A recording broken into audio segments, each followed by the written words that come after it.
Flashbang 3, 2, 1.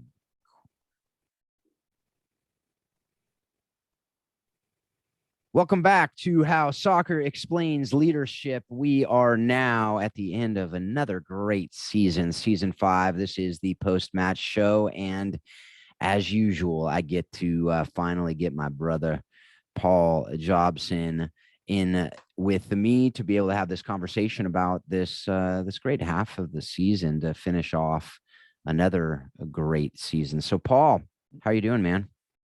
Doing great, Phil. It's always great to jump on here with you. I get to listen to the seasons or half seasons and jump in here at the end. And I get the easy part, man. You got to drive through and figure out questions, and I get to come in on the backside and make comments. That's the easy part, man. But man, what an incredible 4 episodes that been able to put together here over the last 4 weeks. It's been some really, really cool stuff. So I'm excited to jump in it.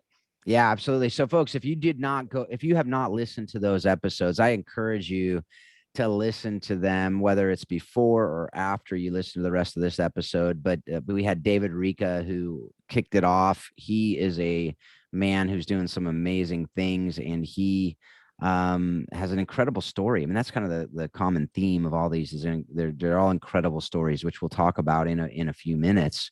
But David was a survivor, or is a survivor of 9/11. He has an incredible story. I'm just going to leave it there and say go back and listen to it, because it will blow you away, and he draws you in, so it's like you're there with him, and how he really overcame the PTSD and the trauma from them is overcoming through soccer and other tools. And then so the second interview of this half season was Jay Demerit. And Jay is another great story that is a guy who, has basically went from being a reject for the MLS to starting and captaining Watford FC in England, and played in the national team, and played for the Vancouver Whitecaps as well, and is now doing some leadership training for youth, which is another great story. So there's so much more to that story, and great conversation we had. Phil Smith, who has become a good friend, fun dude, who we had a really just good conversation about how he, as he said, he took the meetings, and as taking the meetings, he got jobs with the New York Yankees and Manchester United, and how he was able to do that is just really great lessons we can learn from, and then finished it off with Dan Abrams, who's just a wise, kind of a wise owl, so to speak. Just a guy who I joked with him that he's not on the. He was going to be a pro golfer. That was his thing. So a lot of people just say he's a failure in that regard, but it clearly was not the calling that God had on his life, because he's now impacting probably millions of people through his sports psychology and some of the different things that we were able to talk about: motivation, about culture, about just how we can really be healthy mentally, and what does that look like. And so that's really the 4 people that we were able to have. And you said I have the easy, I mean, I have the hard part. I'll tell you what, I love what I get to do, because I get to be able to talk with some people who are thinking deeply about issues. Some people we've heard of, other people we haven't heard of, people that are living in these different areas and doing things that are just inspirational, and so we can learn from them.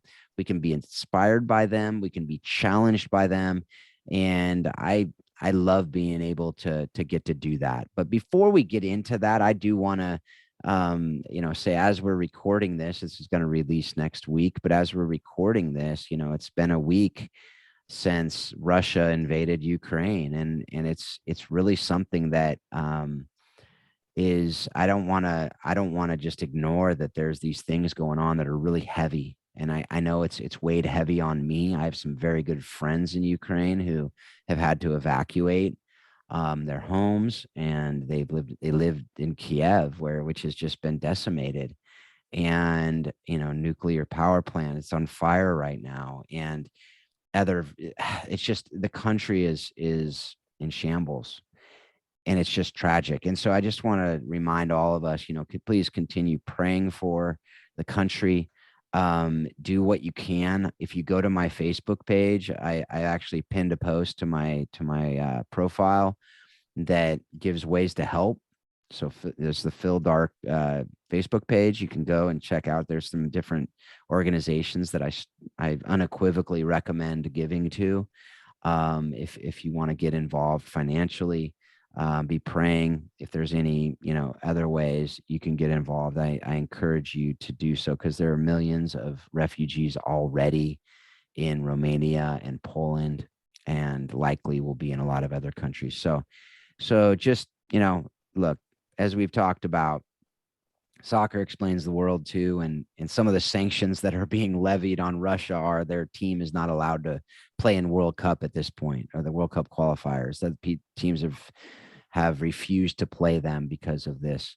And so it's just something that I know weighs heavy on me, and I imagine it weighs heavy on a lot of you, our listeners out there. And if you are in the Ukraine or Russia, because we do have people listening in those countries, our hearts go out to you, our prayers go out to you, because as we know, not everyone in Russia is behind what's going on as well. So we want to remember that as well. It's not that all the different people in these countries are the enemy. It's that, the war and the aggression and the things that we just do that are just not right. That is what we are against. So, Paul, kind of went from light to heavy there, but a lot of stuff to unpack. And I just like to hear, your thoughts on whatever I just threw out there. Yeah, no, first and foremost, we don't want to overlook what's going on in our world. And I think that, our world has things like this going on all the time. But I do think that for some reason, the Ukraine, there's quite a bit of connection here in the States with certain folks. There's some folks as well that are connected there also. And it hits a little bit closer to home. Not that it makes it any more severe or less severe than any other crisis going on in the world. But right now, this is, front of mind. And I think that as we dive into different people's stories here on the podcast, we remember that there's a lot of other serious things going on in the world that we need to stay connected to. And again, like you, Phil, our prayers are with those that are going through this. A lot of innocent people that aren't making decisions, but are having to live through the consequences of other people's decisions. And we're just praying for those folks. And but I think that this is an opportunity as a soccer culture to support our folks, and also to be able to dive into a little bit of even David's story, the severe things that he had to navigate as well. And I think there's also a lot of hope as well, and hopefully some great things that will come out of. Hard to say it now, but hopefully there's some great things that will come through this, and we'll see that hopefully sooner than later, because we hope that this is over soon. Yep, for sure. So right now, let's go. Let's dive into the episodes. So, as I alluded to, there's just some great stories, right? And I think folks, like, if you just look at a story and you go, oh, that's cool, that's your story, that's whatever, and you don't really learn lessons from them, I think we're not giving the full value of our stories, right? And so I look at it and I go, the story we can learn from the lessons we can learn from these different stories. I was able to talk about several of those during those episodes. So I do encourage you to go back and listen and just, hear the commentary that I often provide in the midst of those episodes. But you don't get that opportunity, right? Like you're not there in the midst of the conversation, which hopefully we will get you to be able to do that now that you're retired and just sitting on your couch, watching TV. Don't spread that rumor. We know that. I wouldn't say it if it were actually true. We know that's not true. So anyway, so I would just want to hear from you. Like, what are your thoughts? We normally, like the last few of these, we've done some Ted Lasso conversations. We are not doing that now. Yeah. We are going to have some off-season talks where we're going to go into some of these specific issues a little bit deeper. We're going to talk about your Warrior Way stuff. We're going to talk about coaching the bigger game. We're going to talk about these different programs that we're mentioning throughout. But right now, I just want to hear from you on what were the things that stood out to you? What were some of the stories, in the power of story, any of these other things that you want to chat about? It's interesting because we've been talking to our kids lately about words, right? Words are heavy, words have weight, words have meaning. But I think as we hear these people tell stories, the weight of words really, really fell on me a bit, especially with David's story. I know me, and I'm assuming you, and hopefully, well, not hopefully, but I think a lot of people on this that listen to this lived through the 9/11 tragedy. I say we lived through it, but we didn't live through it like David lived through it. And I just remember as he's telling his story, I'm having visuals in my mind of the news feed that I was watching. As he's telling the story of coming down the stairwell, or the noises that he's hearing while he's in the building, and while he's coming out into the lobby area or whatever the plaza area was. I remember seeing video footage of that and seeing the devastation on people and them being covered with ash. But as heavy as that was in the moment at the time and how vivid it is in my mind, I can't imagine actually having been in that. The smells, the sight, the heat, the emotion of it all. But hearing him tell his story through that, and me having a little bit of visual context just because of the news, was pretty. It was heavy at times, but it was also inspirational to hear him kind of fight through that, and the battles he's going through gives a lot of hope for some of the little things that we think are such a big deal in our lives. And some of us are carrying some really heavy burdens and some things. I'm not diminishing that, but I think there's some things that at times on a day-to-day basis feel like, oh man, this is hard. In reality, there's a lot harder things that you could be going through, and the survival mode that David went through. And then maybe at times, I'm not speaking for him, but I'm assuming at times with dealing with PTSD is still going through at times, and seeing him be able to share his story as an inspiration to others is really, really cool. And I would just say that through the guests through this half of the season, everybody has a story. Yeah. They've gone through ups and downs, probably not anybody as heavy as what David went through, but Jay Demerit, he battled what did you call him? Not a has-been of the MLS, but a reject. He was a reject. Wow, he was a reject. I know. He was. I know. Right out of college, right? He didn't get drafted. Yeah. He didn't get picked up. He was on a reserve squad, and then they didn't take him. And he said, "Forget this. I'm going to go to Europe because it's way easier to play soccer in Europe than it is in the MLS." So. Yeah, and I know some of Jay's coaches, so I've heard backstories from the coaches' side of that as he's going through those things. But having goals and having dreams and being rejected and having to pick yourself back up, I mean, those are true things that happen, And Phil just kind of falls into things. It sounds like. I mean, that guy. I mean, I just want to follow him and do stuff Phil with needs him. to have his own podcast, but it doesn't need to. He also needs like it's not a 30 for 30, but he can have a weekly reality show where somebody just follows him with a camera. I'd watch that. Yeah. I mean, that guy, I remember on Clubhouse and just, the times that we got that I was fortunate enough to interact with him, that guy is just fantastic. But and like even during the interview, he's like, "Oh yeah, today I just ran into Rio Ferdinand on the street." Like, of course, because why wouldn't you? I mean, that happens all the time.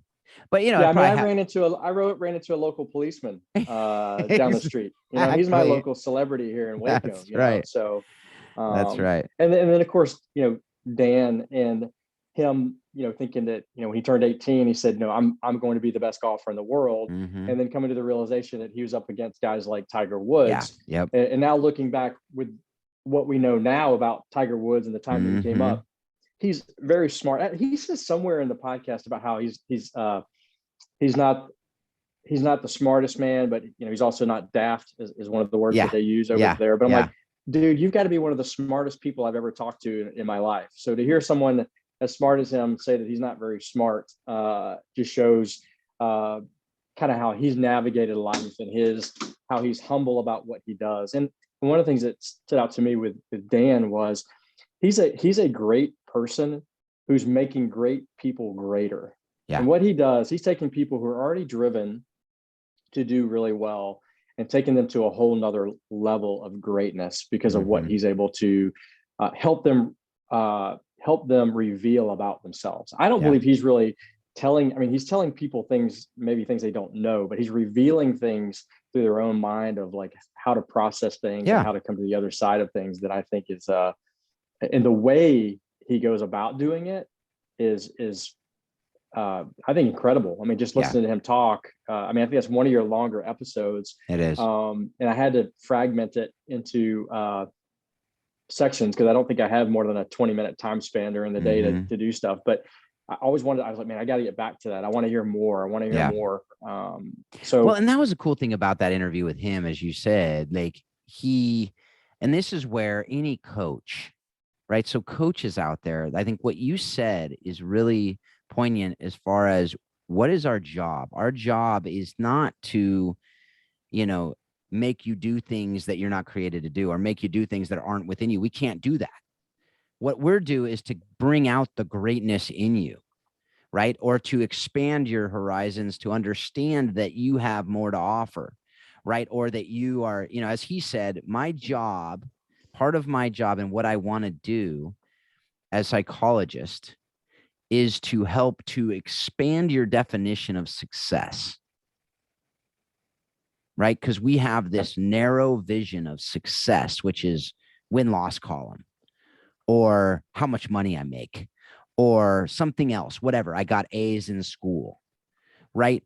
But that isn't necessarily success, right? Like that could be part of it, or it could also be something that is completely a misnomer, where that's actually not success. Yeah, you won a lot of games, but everyone's a total train wreck as a person, right? Everyone. Yeah. So that was something that I really liked about what he talked about. And he's drawing out to make what's already in these people better, what's already in these people to help them understand that they actually have that in them. And, I think that's what you and I are doing. That's what coaches should be doing, right? In what we're doing. And this isn't a connection I necessarily had coming into the episode, but now that we're talking about it, I think all four of these people in this half a season are doing the same thing, right? The programs that Jay Demerit is developing are very similar with the youth and the rise and shine. I'll call it the rise and shine movement that he's got going on. Phil, the fact that he wants to please everyone. I mean, I think the things that he's doing in the people that he's around, he's empowering people. As people empowered him, he's empowering people.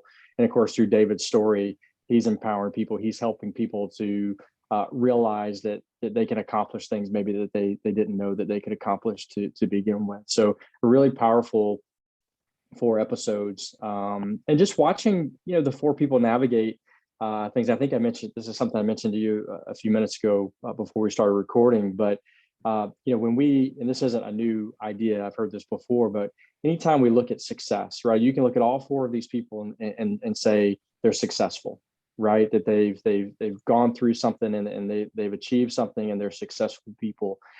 And when we see successful people, we never really are able to look behind the curtain and see what it is that it took for them to get where they are. We don't see the valleys they went through. We don't see the mountains that they had to climb. We don't see maybe the mountains they fell off of and had to reclimb again.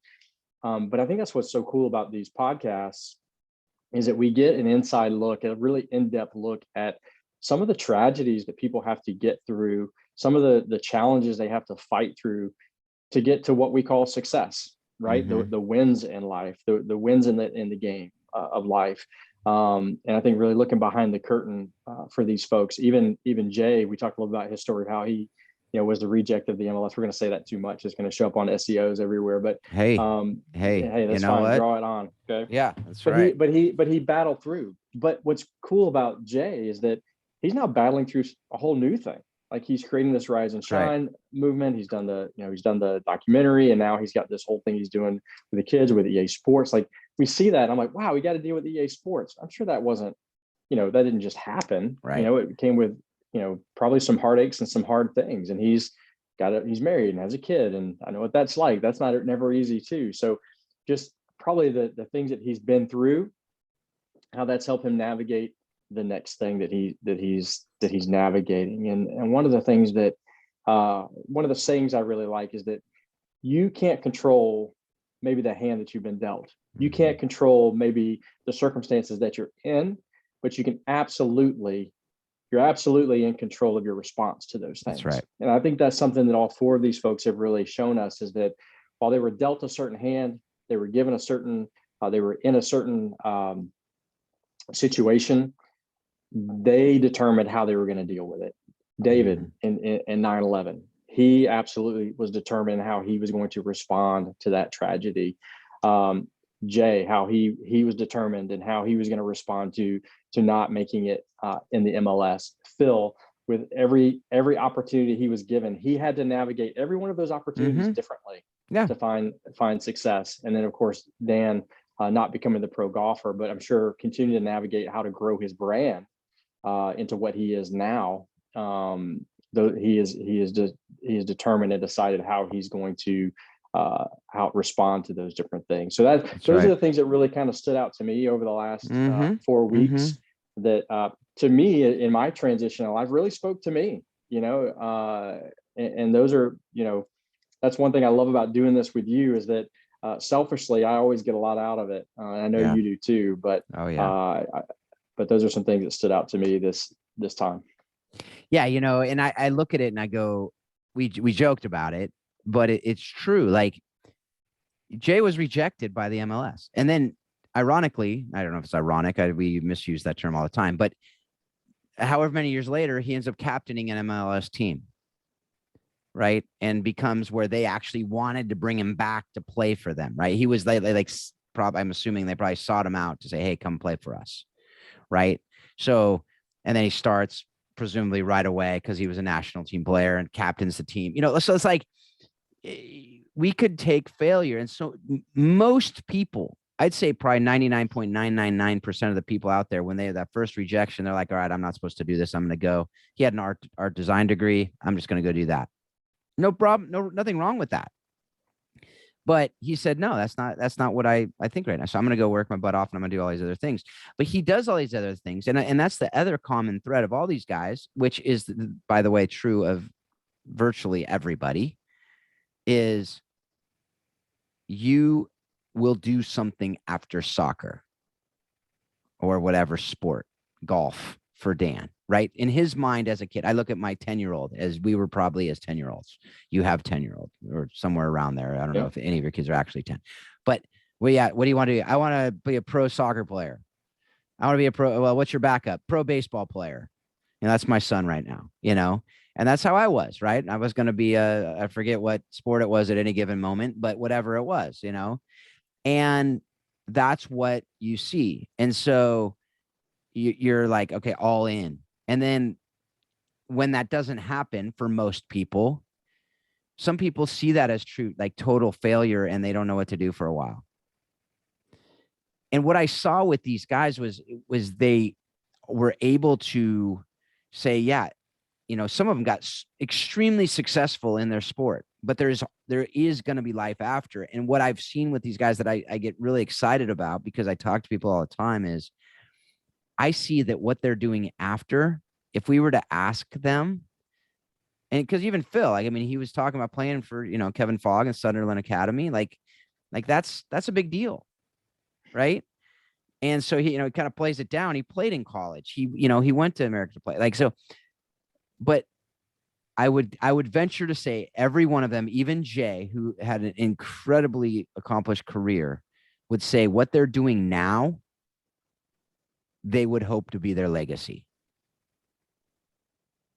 Right? I don't want to speak for them, but I would guess if I were to ask Jay, what do you want to be your legacy? He would say rise and shine. And the work we're doing in the youth to be able to help them. Because you hear him talk about it. And it's excitement. And that excites me because I go, that dude knows why he's doing what he's doing. Yeah. And to be able, it's why I asked the question about tell me your story.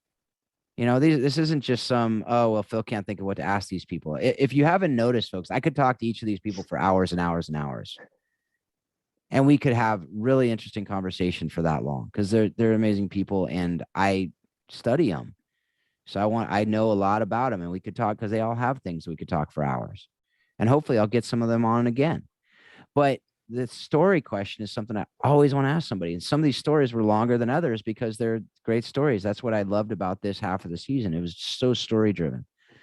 But then also the other question is, what's your why? And how are you living it out? Because you know what?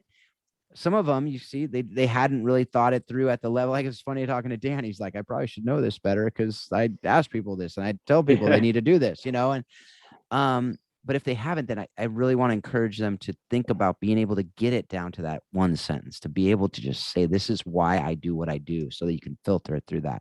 And I want you folks to be thinking about that. Because, if we're just doing this to have conversations and it doesn't actually apply to your life, then what are we doing? Like, I'm not going to stop tomorrow. But I know that these conversations that we're having will help us. I mean, as you and I are talking about, Paul, like it's going to help us and it's going to help hopefully every one of you who are listening out there. As you're listening to this, things that we're talking about even today, you're going, oh yeah, I want to take that and I want to apply that. And if that's not doing it, then I'd say go find something else that will. And if it is doing that for you, then use it. And I encourage you to connect with us about these things. And also share it with others who it can help as well, because I have no doubt that if it's helping you, it's going to help others.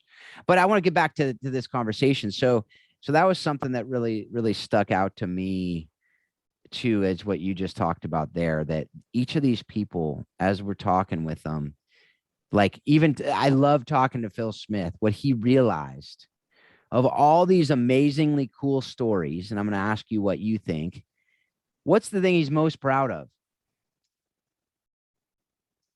His daughter. His daughter. Yeah. Right?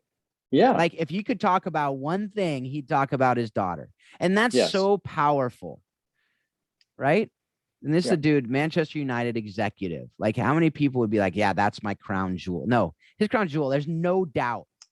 He doesn't have pictures of him with Sir Alex or with Fernand. He's got a whole wall, if you watch the video, of his daughter, like a million pictures of her, and that, So yeah, well, what's funny is, I mean, I think that's the way it should be. Absolutely. Right. So it's almost funny to me that we're having to say that, because I do think there's some, I mean, he even talks about how he kind of woke up and realized, like, what am I doing? I've not, he was at home, realizing, with his partner that he was so impressed by something that she did. And his partner's like, oh yeah, she's been doing that for a month. Right. She's been doing that for 3 weeks. And he, it hit him, and that struck me because, I mean, if you guys have listened to anything that we've talked about between me and you on this podcast, that's a realization of mine also, why I changed what I was doing. But you would hope that that's a realization that a lot of people are coming to, that, I was listening to something, it's a podcast that we should reference if I can think of it while we're talking, but I was listening to it the other day, and the coach was talking about the same idea, that he realized that as he, everything that he was doing was for his family. Like he was working as a full-time coach at a prominent university on the men's side, and was coaching and doing all that for his family. In the meantime, they had moved to another city in their transition. He's like, we won 2 championships and I didn't get to come home and celebrate with my family because we were already in transition and they had gone. And it's just a realization that they were making that move to be together, but in between, it stood out to him even more why they were making those decisions. And it definitely stood out to me with Phil's conversation. And if you follow any of his stuff, he's posting things about his little girl all the time. And like you said, she's a cutie. And I don't know what it's like to have my own little girl. So live vicariously through those of you who are blessed with little girls as I navigate stinky little boys. They both, boys and girls, have their advantages and tough parts as well. And it's good though. And he's at a great age to be able to really enjoy her. And she's at that prime daddy age too for a little girl, which is these really are the cool times to jump in. You don't get them back. And even in Jay's conversation, talking through his little one as well. Absolutely. And navigating a lifestyle that allows him to pour into his as well. Yeah. So going back to, the interviews and what you had mentioned too, just about, these people they're learning too, right? So that's what I loved to hear throughout the conversations. And even, so with David, he's learning, he's continually learning about, this. And as he said, and you said, he's continuing to recover too. It's a lifelong process. As he said, even telling the story again to me as we had a conversation helped him, right? And is helping him, for Jay, as he's learning this new, he's learning the self-leadership stuff. He's learning these things, a continual learner. Like I asked him about, what did you learn on the bench? Right. And he's like, I can watch and I can learn. And that's something for us to learn. Like if you're not the leader right now, make sure that you're not like just going, oh, I can't wait till I'm the leader. I can't wait till I'm the leader. I can't wait till no, like be learning, be soaking it up, what you can learn. Every great leader has to be a great follower, right? At some point.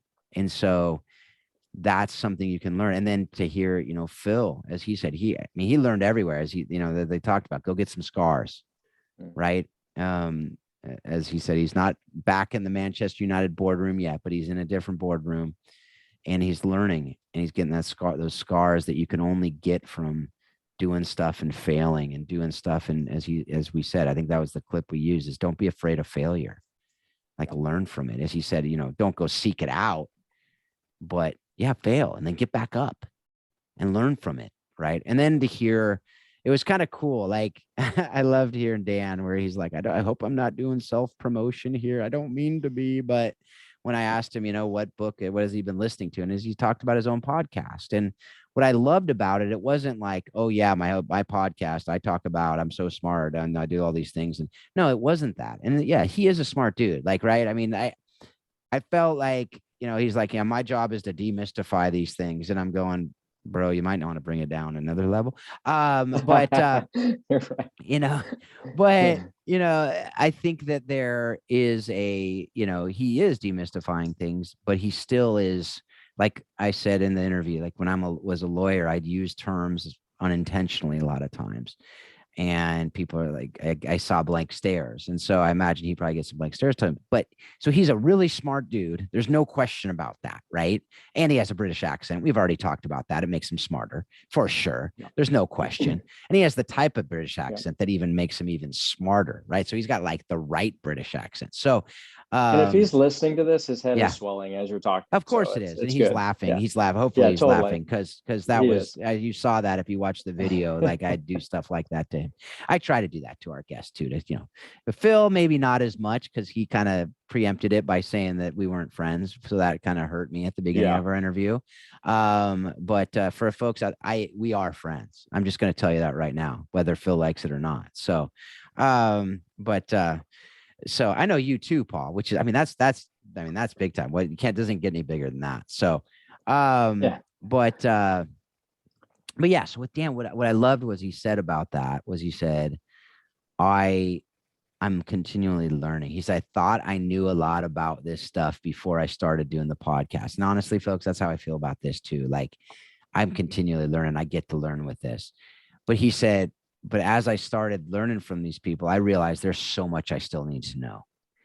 And that's such a great lesson in itself, folks. Know what you don't know. And if you think you know everything, go out and figure out what you don't know. Like make that, if you think you're at a point of coaching or of leading an organization or of doing whatever it is that you think you don't have any more to learn, make it a point to go out and figure out what you need to learn. Because that's a dangerous place if you think you got it all figured out. So I assume if you're listening to this episode or listening to this podcast, you're not that kind of thinker because you are a learner, or else you wouldn't be listening to this. But if you know people who are going through that and like think, oh yeah, I'm at the top, we talked about it, right? Like the best players in the world, you look at Ronaldo or Messi or whatever, like they're the hardest trainers. I love that quote from Christian Bale. I always say Christian Bale, Gareth Bale. Christian Bale probably has some great quotes too. I always say Christian Bale because, I mean, in Batman, he had some really good quotes, probably in some other movies that he made. But he had lines. Yes, lines. That's true. That's true. They weren't. That's true. They weren't his quotes. That's true. Good point. He might have some quotes in interviews. But anyway, Gareth Bale said when he got to Real Madrid, he went out there and he got out there an hour before practice started to make sure he was the first one out there to get training, and he realized he wasn't because Ronaldo was out there before him. And that stuff is the things that, whatever you think about Ronaldo, he's one of the world's best players, and he's still training more and more because he knows he can get better and he knows he can learn. Right. And so that's something that we as leaders, I listened to the book by, and this is kind of a dueling as a recommendation for this episode too, but The Challenge Culture, which is the book that Matt Parker, back early episode of this podcast, recommended. But Nigel Travis, who is the chairman of Leyton Orient, and he was the CEO of Dunkin' Donuts as well, and Blockbuster and a few other organizations. But one of the things that was really clear in that that book's about pushback. Great organizations thrive on pushback, and inherent in and implicit in pushback is learning.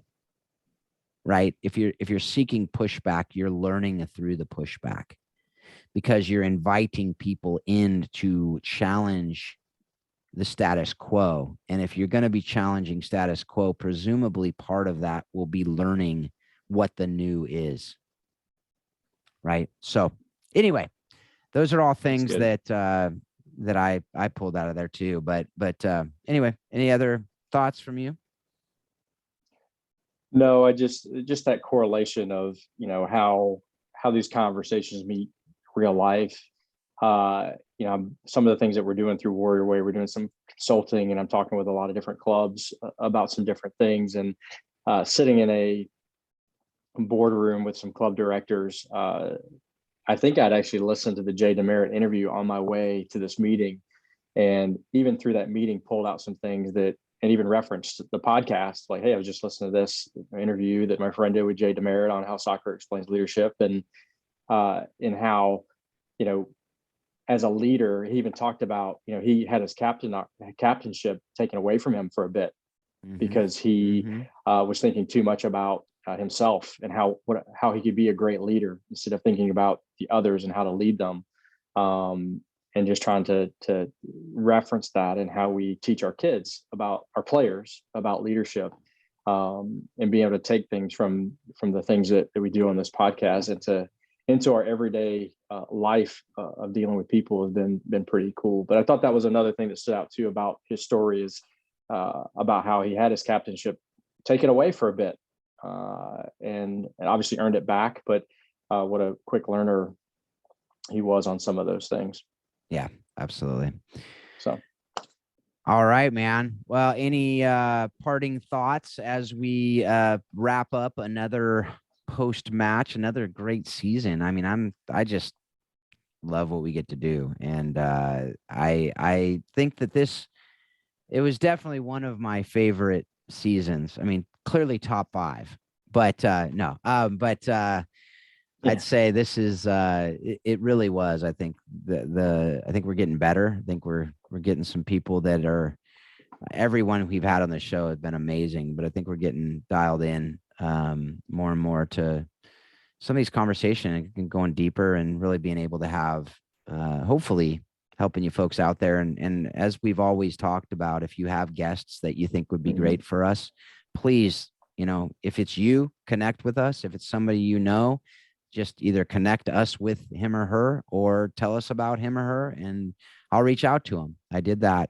this week, in fact, with a couple guests that people recommended a book, and I read the book, and I listened to a talk or whatever, and I reached out to those people.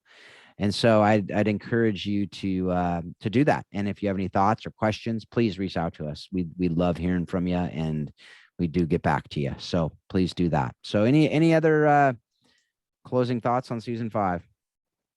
Nope. Another great season in the books, and nothing but forward momentum and greater things since episode 1.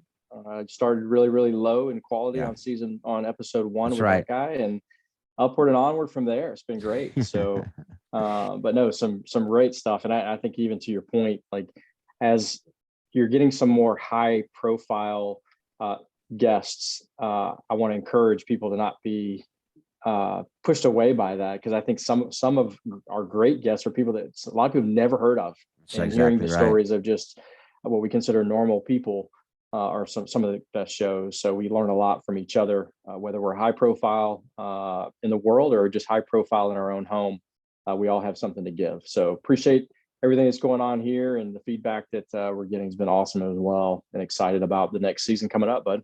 Absolutely. So on that note, we are going to have some off-season talks as we've done in the past between seasons 5 and 6. Not sure at this point exactly how many of those we're going to have, but we will be talking. I'll be talking with Paul about the Warrior Way program. That'll be a short episode talking about that.